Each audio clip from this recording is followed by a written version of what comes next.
রাজ্য সিপিএম এর ঐতিহাসিক নভেম্বর বিপ্লব দিবস উদযাপন ও 11তম পূর্ব আগরতলা অঞ্চল সম্মেলনকে সামনে রেখে বৃহস্পতিবার রক্তদান শিবিরের আয়োজন করা হয়। মেলার মাঠে দলীয় কার্যালয়ে উপস্থিত ছিলেন প্রাক্তন মুখ্যমন্ত্রী মানিক সরকার, সিপিএম রাজ্য সম্পাদক জিতেন চৌধুরী সহ অন্যান্যরা।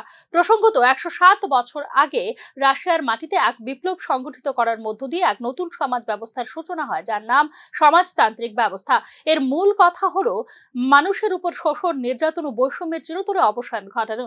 ইউরোপ ও এশিয়ার বিরাট ভূখণ্ডে সোভিয়েত ইউনিয়ন তৈরি হয়েছিল। প্রায় 74টি বছর এই সোভিয়েত ইউনিয়ন অস্তিত্ব বজায় ছিল। প্রাক্তন মুখ্যমন্ত্রী মানিক সরকার ও সিপিএম রাজ্য সম্পাদক জিতেন্দ্র চৌধুরী এই নভেম্বর বিপ্লব দিবস উদযাপন উপলক্ষে বক্তব্য রাখেন। সিপিআইএম এর নভেম্বর বিপ্লব দিবস উদযাপন উপলক্ষে প্রাক্তন মুখ্যমন্ত্রী বলেছেন, আজকের দিনটি অর্থাৎ 7ই নভেম্বর ঐতিহাসিক দিন থেকে খুব তাৎপর্যপূর্ণ।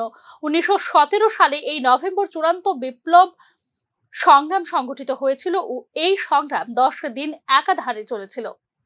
এই কর্মসূচির অন্যতম অত্যন্ত গুরুত্বপূর্ণ বিষয়।